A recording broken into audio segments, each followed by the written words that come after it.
Dream of the Red Chamber Chapter 107. Okay, let's unpack this from the top because I want to look at the macro political level first. Yeah, let's start there, because the fate of this entire family bloodline is being decided in a high-stakes interrogation room. Exactly. Jia Zheng, who is essentially the orthodox rule-following patriarch of the family at this moment, he has been hauled before the Prince of Beijing and the Privy Council, Which, just to be clear, these are the emperor's inner circle. the absolute top. And they are interrogating him regarding a laundry list of severe crimes committed by his older brother, Jia Shi, and his nephew, Jia Zhen. The imperial censors, who are essentially the ultimate federal auditors here, have completely thrown the book at them. Right. And what's fascinating here is the sheer gravity of an imperial audit in an absolute monarchy. It cannot be overstated. No, it really can't. When censors target a family of this magnitude, the baseline expectation is annihilation. Annihilation, like total wipeout. We are talking about the potential seizure of all physical and liquid property, or permanent exile to the harshest military frontiers. Or even the execution of the entire bloodline just to root out the corruption. Yeah, the emperor does not deploy his censors for mere reprimands. Right, it's not a slap on the wrist. And the charges themselves paint a picture of an aristocracy that is entirely out of control. Oh, completely. They accuse the brother, Jia Shi, of associating with outside officials. Which, I mean, in a modern context, that sounds like simple networking, right? Yeah, it sounds like going to a corporate mixer. Mhm. But in an imperial autocracy, building a shadow power base or engaging in unsanctioned lobbying is a direct threat to the throne. It's basically treason. And they're also charged with systemic bullying and this forced concubinage that directly resulted in a young woman's suicide. And relentlessly pursuing a man over a stolen antique fan. Oh, the fan incident. Yeah, to the point where he, too, took his own life. So Jia Zheng is kneeling before the council, probably sweating through his silk robes, and he essentially pleads guilty by way of gross negligence. Right, he claims he was away on government assignments, being a diligent public servant, and he just failed to audit his own household managers. He throws himself entirely on the mercy of the court, anticipating the absolute worst. But the emperor's response to that plea is where the mechanics of absolute power become truly visible. This is the part that blew my mind, because the emperor has already conducted a parallel investigation, right? Exactly, into the censor's charges. And the results of that secondary review are heavily engineered. Engineered how? The imperial court systematically downgrades the severity of almost every single charge. Wow. They take the antique fan incident, where a commoner known as the Stone Idiot was hounded to death by Jia Shi over a family heirloom. Right. And the official imperial review concludes the victim was already mentally unstable. Wait, really? They blamed his mental state. Yes. They frame it as a tragedy of underlying madness. It aggressively severs the direct causal link between the aristocrat's extortion and the commoner's death. The legal theater there is just astonishing. They use the victim's psychological state to legally shield the aristocrat. And they employ the exact same legal buffering for the charges of forced concubinage involving a woman named Yu Erji.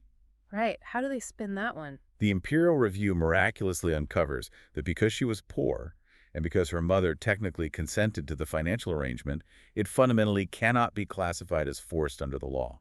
Oh, wow. So because money changed hands with the mother, it's a contract, not coercion. Exactly. And another suicide, involving a woman named Yu Sanji, is just written off as an unfortunate result of societal shame. Completely ignoring the toxic pressure cooker environment the Jia family created that drove her to that despair in the first place. They are deliberately sanitizing the narrative. Even though the Jia family's relentless greed clearly engineered these deaths, the imperial audit removes the direct legal liability. Okay, let's unpack this a bit more. Why does the emperor bother softening these charges? If they wanted to ruin the family, why let the facts, or at least this spun version of the facts, get in the way?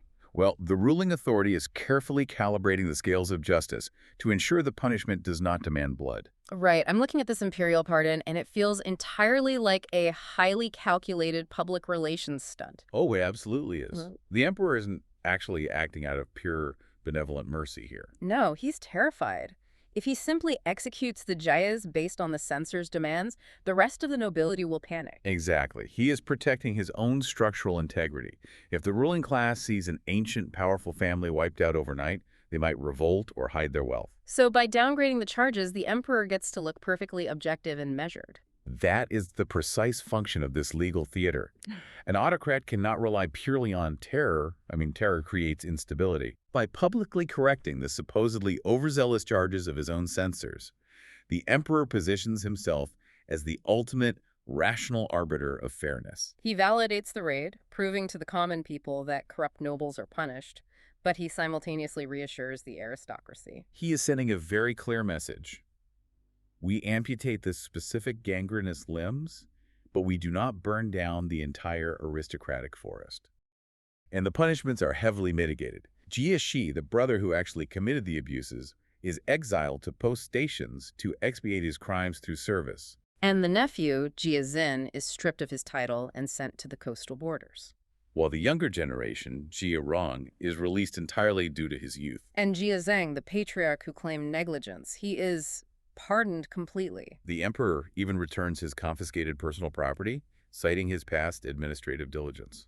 Wow. So what's fascinating here is that phrasing, expiate their crimes through service. That's the key to understanding the institutional safety net, isn't it? Absolutely, they are not thrown into a lightless dungeon to be forgotten. Sending them to the borders leaves a geopolitical door wide open. So the system punishes them, but consciously preserves them as playable pieces on the imperial chessboard. Yes. They can eventually earn their way back into the court's good graces.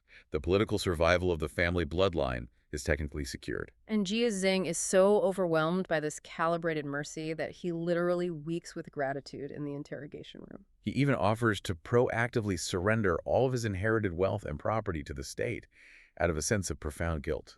Which is crazy. The Prince of Beijing actually has to stop him, essentially telling him, like, hey, don't push the theater too far. Right, the emperor has dictated the terms of the mercy. Just take the pardon and go home. But as Jia Zheng is about to learn, securing political survival in a courtroom is vastly different from ensuring operational survival back at the estate. And here's where it gets really interesting. The transition from the macro-political triumph to the micro-domestic reality is incredibly jarring. It's a total whiplash. This is the exact moment the external crisis mutates into an internal financial nightmare. So Jia Zheng rushes back to the Grand family compound. The entire household has been holding its breath, completely unaware if he's returning with a pardon or an order for mass execution. Right, the tension is just unimaginable. He walks through the gates, and immediately the women of the household, specifically Lady Xing and Yuxi, the wives of the two men who were just exiled, they are weeping bitterly. And their grief isn't just a standard emotional response to their husband's leaving. It is a highly specific, terrifying realization of their sudden dependency. Right, because for aristocratic women in this era, their entire societal identity, their physical safety, and their access to resources are inextricably linked to the titles held by their husbands. Lady Xing internalizes this immediately. Her internal monologue is just devastating. What is she thinking? She realizes her husband is old and banished. Her son is loyal to his uncle rather than her. The property of their specific branch of the family is completely confiscated. Wow. So she's been instantly transformed from a powerful manager of an estate into a dependent charity case. Exactly. And Yushi experiences the exact same psychological freefall. She essentially ran the East Mansion, and now she is living under the roof of her relatives in the West Mansion, completely stripped of agency. The floor has just dropped out from under them. But the true panic, the systemic panic, doesn't actually crystallize until grandmother Jia speaks up. The elderly matriarch. The ultimate moral authority of the inner household. Right. She asks the most dangerous question possible. She looks at Jia Zheng, acknowledges that the East Mansion is confiscated, and asks for a basic accounting of their own side. She basically asks how much silver is actually left in our vaults. The million-dollar question. Because her sons and grandsons are going into imperial exile, and the unwritten rule of that punishment is that you must provide massive amounts of silver for travel expenses. Yeah, you have to bribe the guards to ensure they actually survive the journey. And this is where Jia Zheng is forced to confront the operational reality he has ignored for years. He hesitates. The shame of a patriarch admitting financial impotence to his mother is profound. But she relentlessly presses him, right? She does, and he finally confesses the truth. The vaults are empty. Empty. Just nothing there. The ancestral accumulation of silver is completely depleted. They are drowning in external debts. And then he reveals the specific mechanism of their insolvency. He says they have been eating the next year's rent in the current year. If we connect this to the bigger picture, that phrase, eating the next year's rent in the current year is just so revealing. Right, because in an agrarian aristocratic economy, wealth isn't just piles of gold, it's the right to extract agricultural yields from massive tenant farming operations. Exactly. But because they have been maintaining a lifestyle that vastly exceeds their actual seasonal income, they have been borrowing heavily against unplanted crops. They are essentially taking out massive payday loans, using the assumed future labor of their peasant farmers as collateral. They are mortgaging a future that hasn't happened yet just to pay for today's banquets and silk robes. It's insane. The sheer scale of this delusion requires incredible psychological compartmentalization. I mean, this compound houses hundreds of servants, sprawling landscape architecture, and requires a daily burn rate of cash that would stagger a modern corporation. And the entire operation has been running entirely on fumes and speculative debt. They literally do not have the liquid cash on hand to pay for the survival of their exiled family members. No, they don't. And this is where I struggle with Jia Zhang's characterization as a diligent, responsible leader. He openly admits to his mother that he didn't realize the severity of the bankruptcy until he casually checked the account books the day prior. The day prior. How do you live in a sprawling compound surrounded by an army of servants and remain completely blind to your own insolvency? Well, it's a very specific kind of blindness. His blindness is not accidental, it is a cultivated, willful ignorance. Willful ignorance, yeah. The text constantly characterizes him as orthodox. He views his role through the lens of high moral philosophy, government administration, and reading classical texts. So he thinks money is beneath him. He genuinely believes that concerning himself with the granular mathematical reality of household logistics is beneath the dignity of a scholar official. He outsourced the actual survival of his family to his managers. He assumed that because the facade of the mansion looked intact, the foundation beneath it must be solid. And that is a catastrophic trap. It really is. When the entire culture of an institution is built exclusively on maintaining the appearance of success, the person at the absolute top of the hierarchy is guaranteed to be the very last person to know when the money runs out. Because everyone below them is terrified to puncture the illusion and deliver the bad news. So Grandmother Jaya listens to this confession, tears streaming down her face, and she delivers an incredibly astute historical observation. She does. She notes that she has seen families in the past, far wealthier than the Jias, experience similar crises. But those families managed to maintain their hollow frameworks for years, sometimes decades, before finally collapsing. She is terrified by the unprecedented speed of their current freefall. She asks how it is possible that they cannot even maintain the illusion for a single year. And Jia Zhang explains exactly why the collapse is accelerating.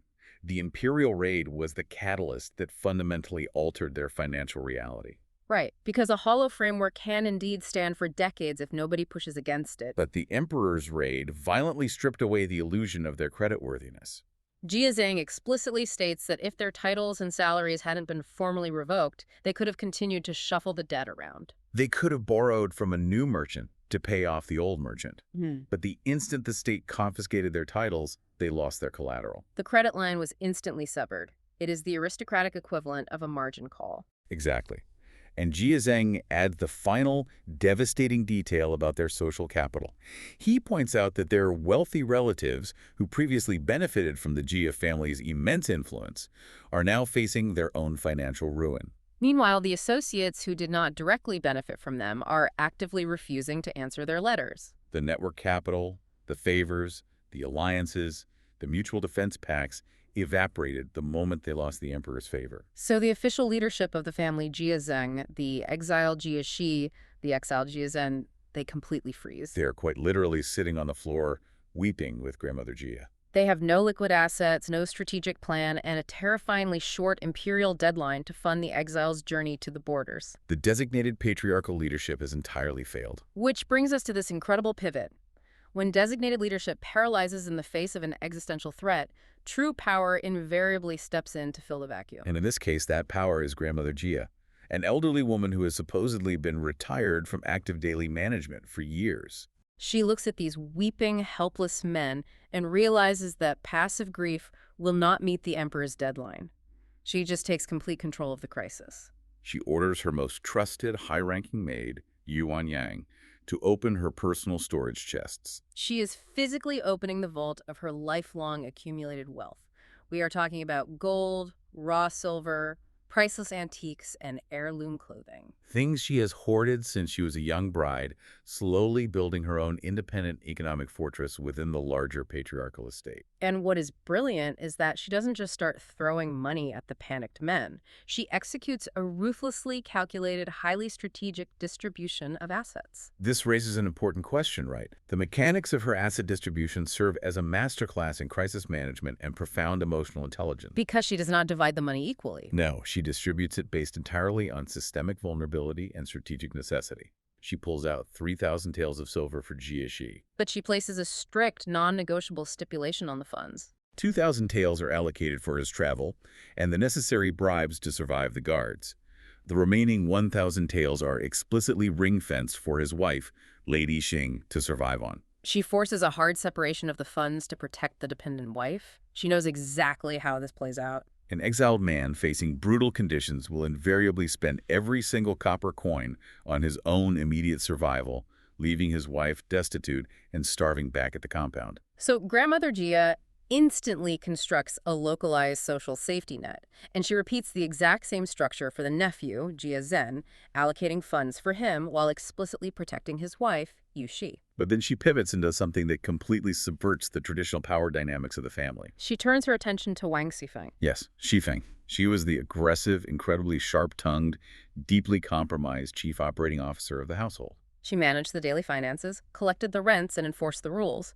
But currently, Xifeng is deathly ill, consumed by guilt over the raid. Grandmother Jia allocates a massive sum of 3,000 taels, specifically to Xifeng, and she issues a direct command. This is wild. Yifeng is to keep this money herself, and her husband, Jia Lian, is absolutely forbidden from touching a single penny of it.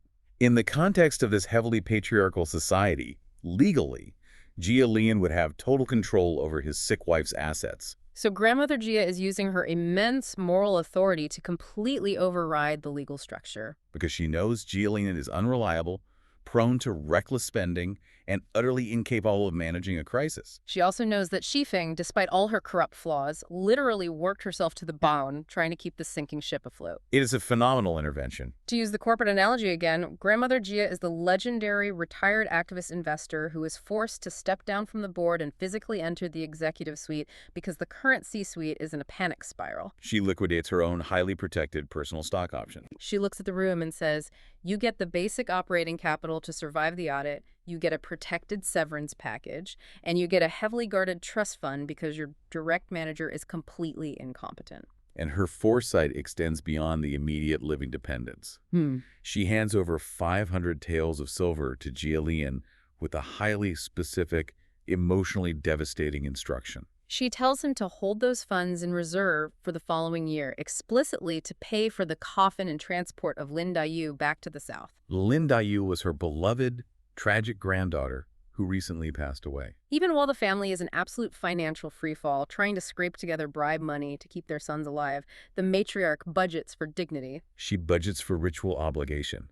She's managing the survival of the family's soul, not just its bank account. Wow. And once the immediate cash crisis is resolved, she pivots instantly to operational restructuring. She issues rapid-fire directives to the men.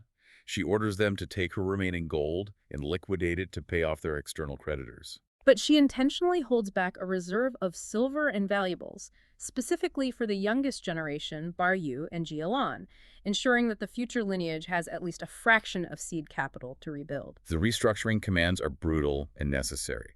She tells them to dismiss the vast majority of the extra servants. Since only one family member, Jia Zheng, retains a paying government job, maintaining the army of staff is a lethal drain. So she orders them to marry off the maids or let them go. She commands them to sell the excess agricultural land. And then she delivers the hardest command of all. She tells them they must formally return the Grandview Garden to the imperial state. The Grandview Garden was the ultimate physical manifestation of their vanity. It was a sprawling, astronomically expensive landscape built exclusively to host a single, brief visit from an imperial concubine. It was the vanity project that originally broke their financial back, so ordering its return is a profound, necessary act of institutional ego death. She is looking at them and demanding that they completely dismantle the hollow framework. Stop pretending to be billionaires when you can't make payroll. Exactly.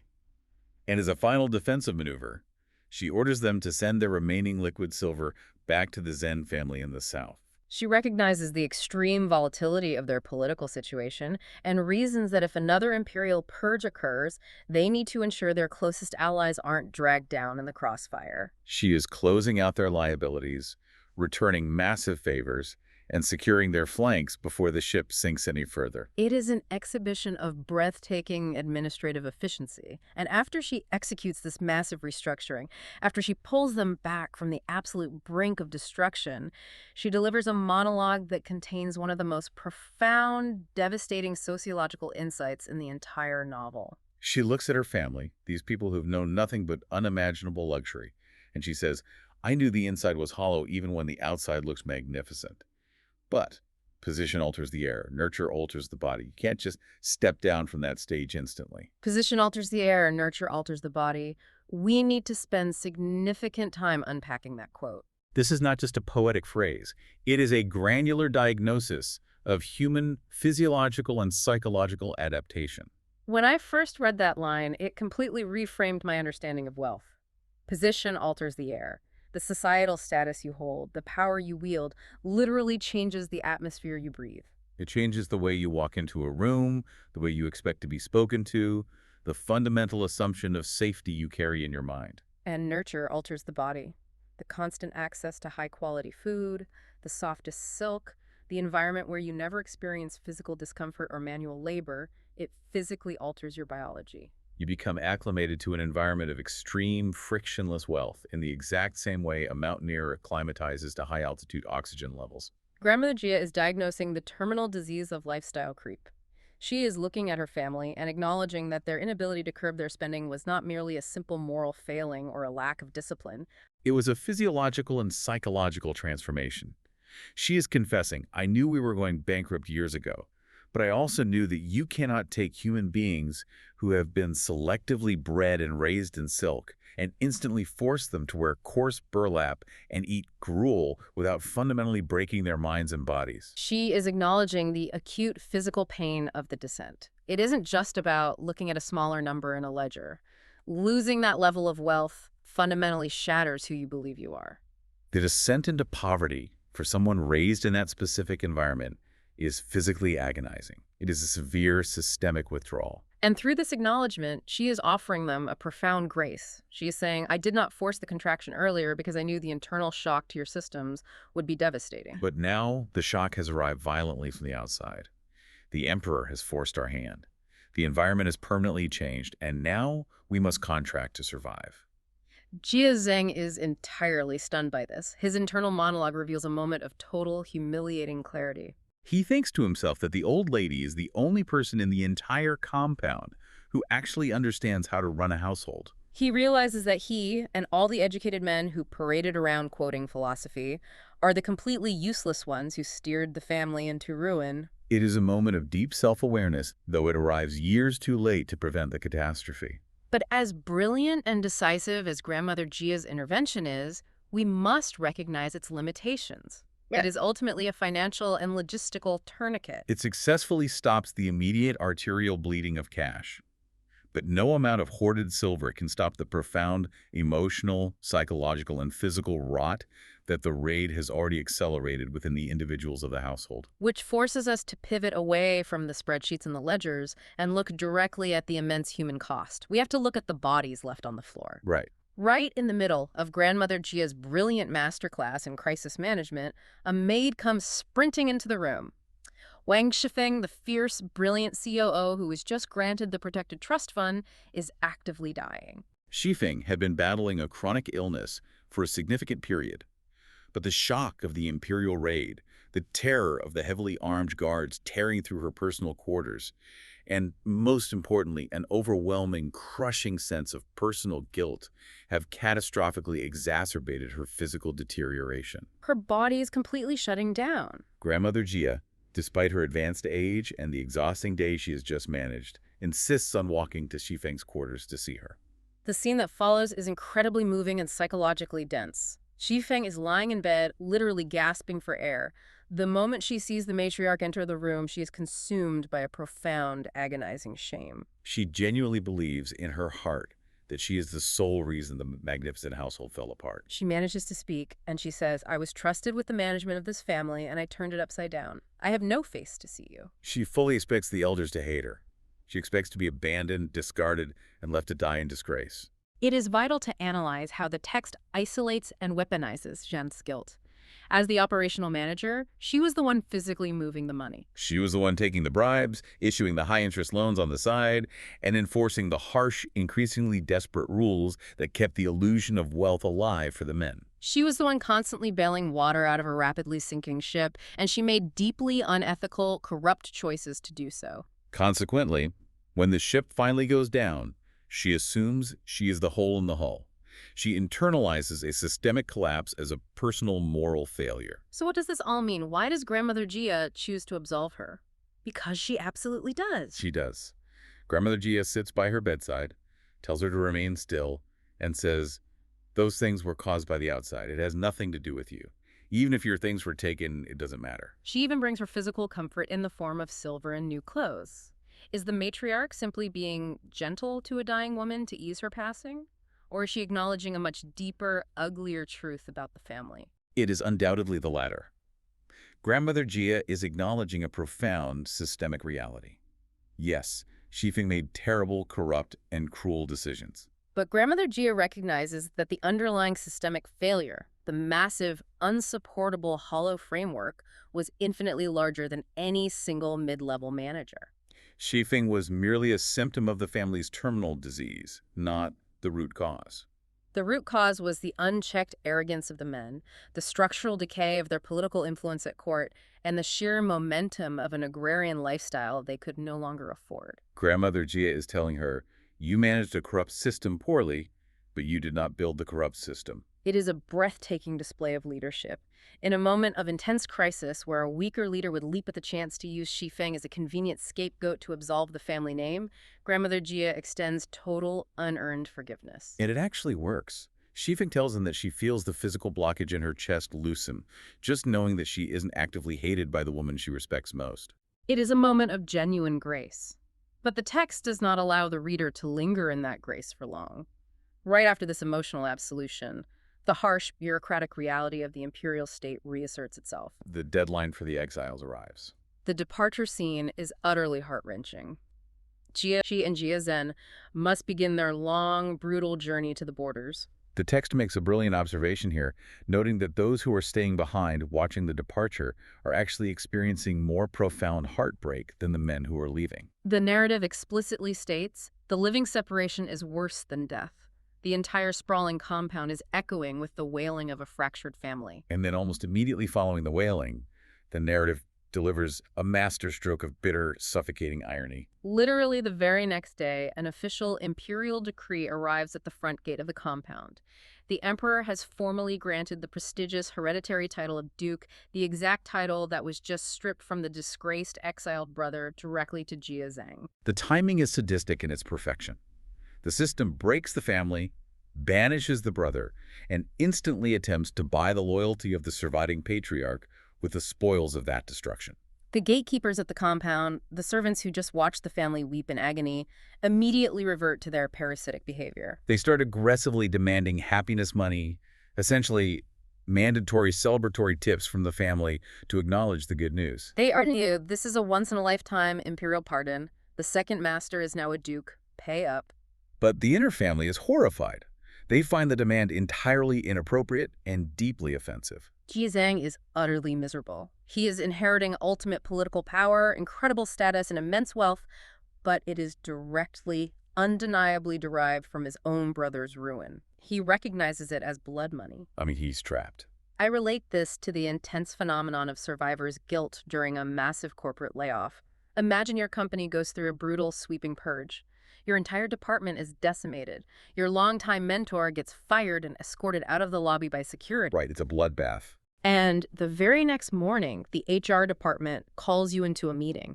They tell you that you've survived the cuts. But not only have you survived, they are giving you a massive promotion, doubling your salary, and moving you into the corner office that your mentor was just kicked out of. You cannot puff champagne. You cannot celebrate. The promotion feels inherently toxic because your success requires their destruction. It highlights the absolute absurdity and cruelty of social status in this autocracy. The imperial system demands that Jia Zhang display profound public gratitude for the promotion, but his basic human empathy makes him physically ill. And the text twists the knife even deeper to expose the broader society. The instant the new title is publicly announced, all the fair-weather friends, the wealthy aristocratic relatives who had vanished like ghosts and refused to lend them a single copper coin during the raid, suddenly rush back to the compound. Their arms full of lavish gifts to offer their congratulations. It makes your stomach turn.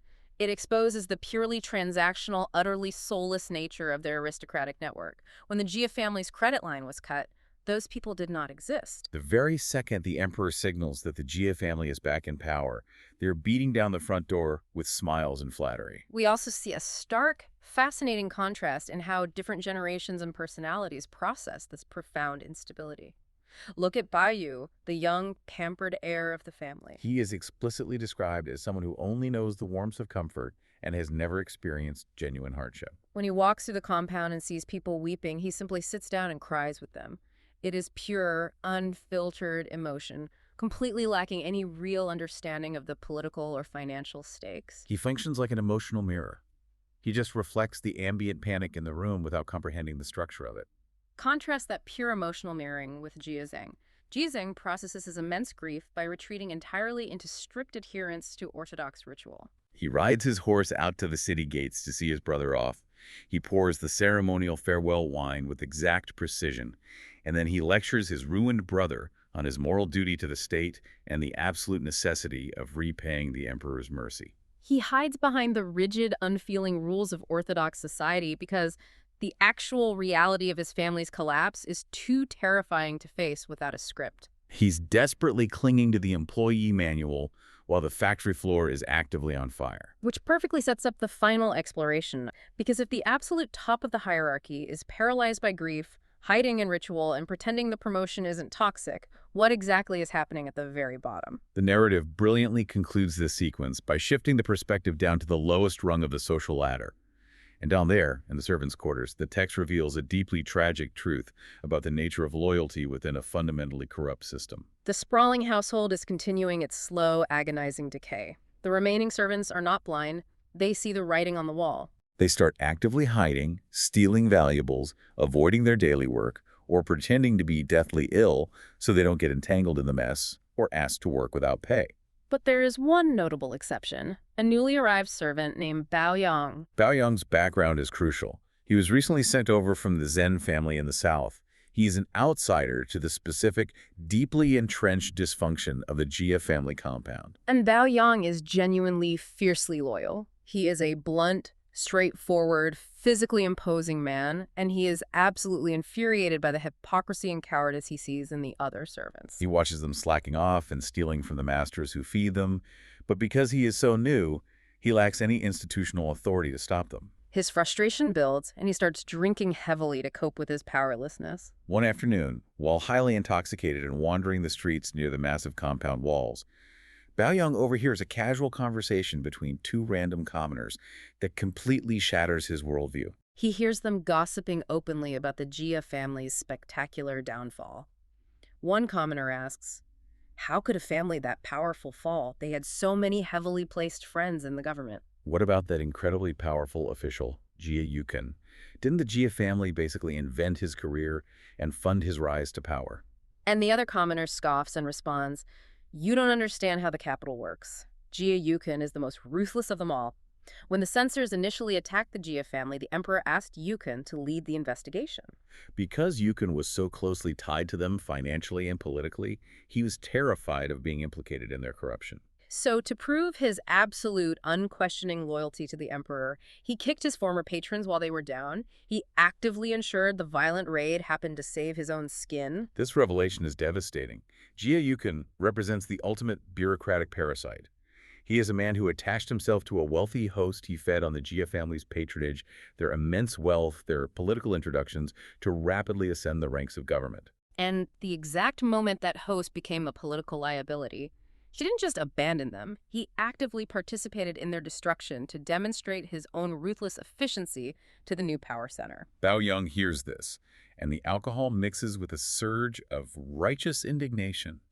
He thinks to himself, how can there be such deeply ungrateful, treacherous people in the world? And right at that exact moment, as if summoned by his anger, Jia Yukin's official palanquin, his massive, luxurious transport carried by guards, comes parading down the street.